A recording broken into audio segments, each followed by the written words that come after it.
There are places on Earth where time doesn't pass. It waits. Beneath layers of dust and silence, whole worlds remain buried, holding stories older than history itself. One of these places is Mesopotamia, the land between two rivers, where humanity first learned to build, to write, and to dream. But what if the Mesopotamia we read about in our history books is only a fragment of what once existed? What if beneath those ruins lie traces of civilizations that vanished long before Sumer rose from the soil? Today, we'll uncover discoveries that may reshape everything we thought we knew about where we came from and who we once were. And if you love uncovering the mysteries hidden beneath our past, like this video and subscribe to the Mysteriousness Channel. Because what you're about to hear changes everything. In the endless stream of data beamed down from orbit, our planet reveals its secrets one pixel at a time. For years, analysts had been scanning the arid landscapes of ancient Mesopotamia, charting the subtle scars left by time.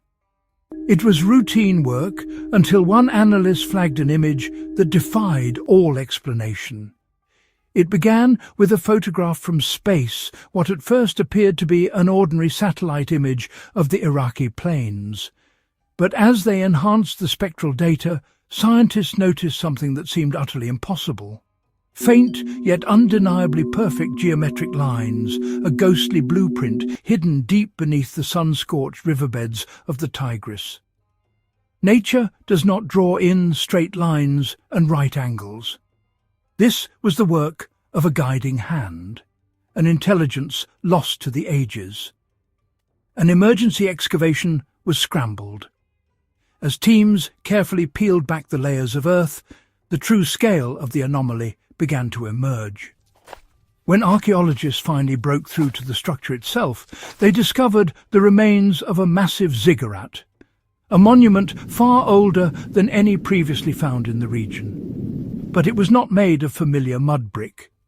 Its blocks were forged from an unfamiliar, obsidian-like composite stone that seemed to drink the light, shimmering with an otherworldly iridescence in the harsh desert sun. Even more astonishing was its celestial alignment. As night fell over the Mesopotamian plain, the team's astrophysicists confirmed their suspicions. The structure was a perfect terrestrial mirror, its primary corners matched with the three bright stars of Orion's belt. For centuries, ziggurats were thought to be symbolic stairways to the heavens, sacred mountains built by human hands, connecting the mortal realm to the domain of the gods. They were places of worship and observation. But this one had been hidden, deliberately and with immense effort. The geological survey was clear. Distinct sediment layers suggested it was intentionally sealed in a single cataclysmic event. It was buried, perhaps to protect it from the ravages of time, or to keep something locked inside. The few intact inscriptions recovered nearby were chilling.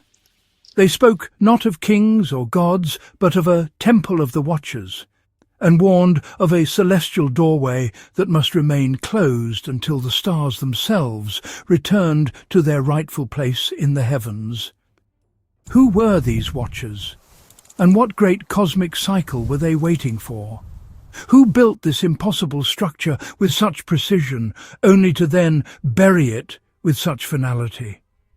For over 6,000 years, the Tigris had concealed the answer, guarding a secret written not in stone, but in the stars. In the heart of ancient Mesopotamia, where the dust of millennia settles over the cradle of civilization, lie the ruins of Eridu.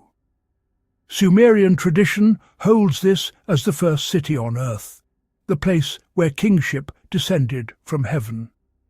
For generations, we believed its stories were written only in clay and stone. But a recent excavation, deep beneath the foundations of its great ziggurat, has unearthed a profound and unsettling mystery. In a chamber sealed since the dawn of history, researchers discovered not pottery or tablets, but something far stranger.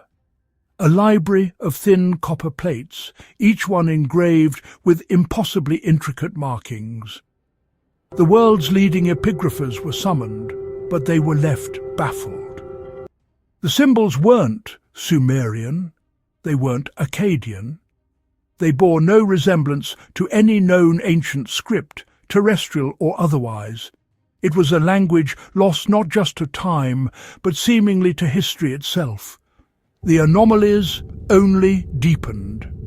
Analysis revealed that the plates showed faint but distinct traces of magnetization, arranged in complex patterns, as if they once carried an electrical charge or stored information in a way we are only now beginning to comprehend.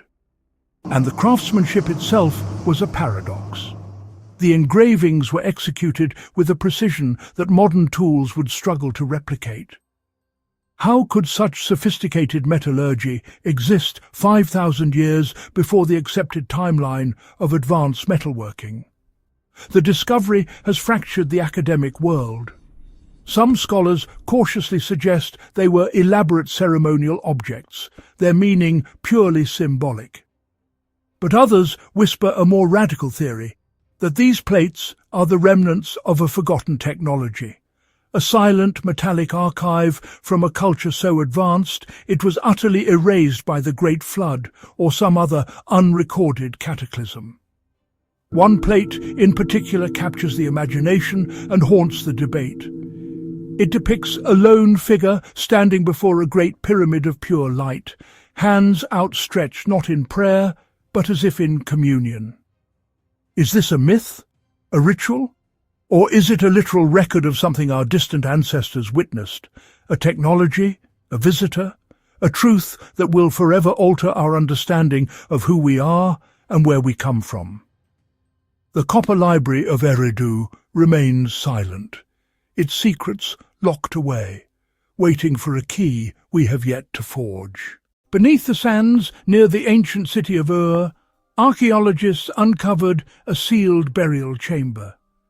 Inside was the skeleton of a man, surrounded by clay tablets, but not of prayers or trade. These were star maps. The constellations were drawn with mathematical accuracy, showing the positions of Jupiter, Saturn and Mars as they appeared over 6,000 years ago. Even more remarkable, the chart predicted a planetary alignment that modern astronomers verified had occurred around 4100 BCE.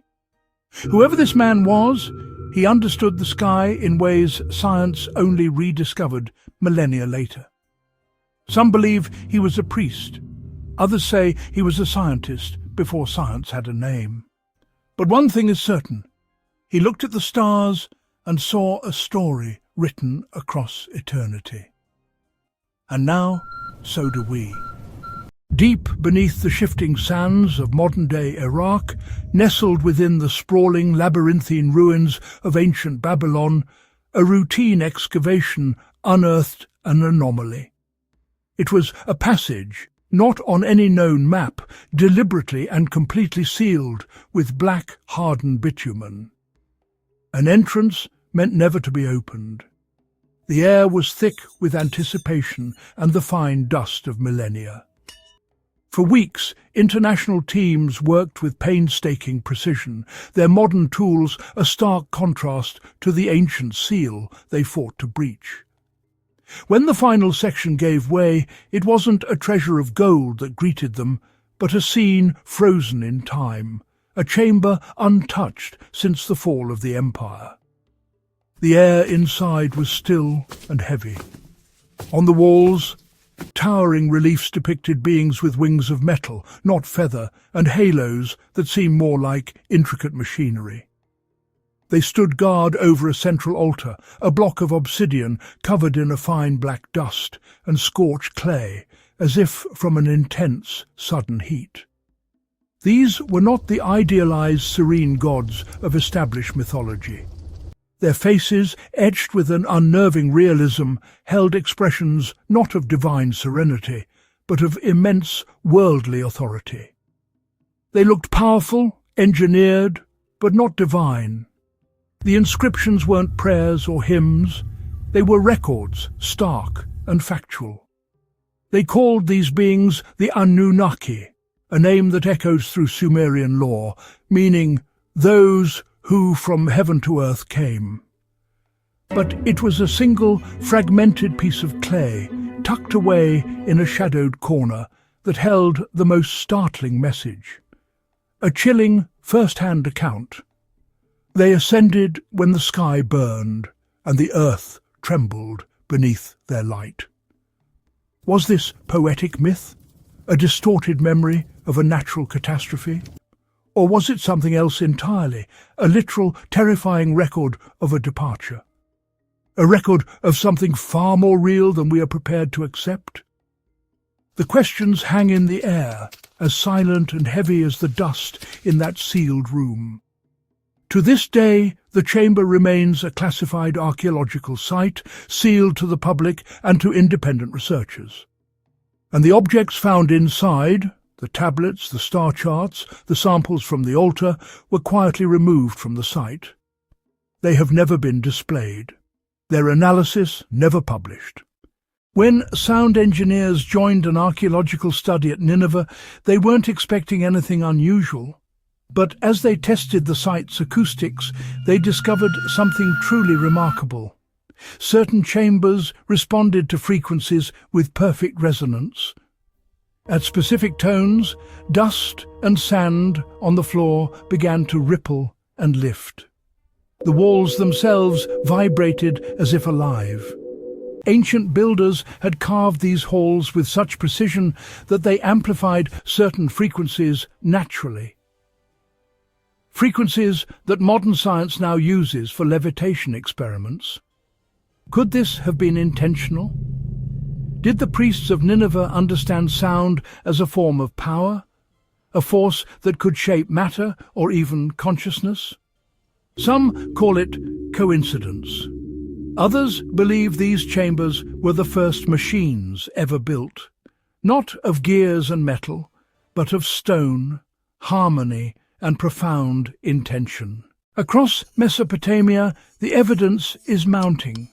Fragments of brilliance left behind by people who may have known far more than we imagine. Ziggurats aligned with the stars. Copper tablets whispering inner language we can't decode. Astronomers mapping the heavens before the wheel existed. Chambers sealed for millennia, hiding secrets that refuse to stay buried.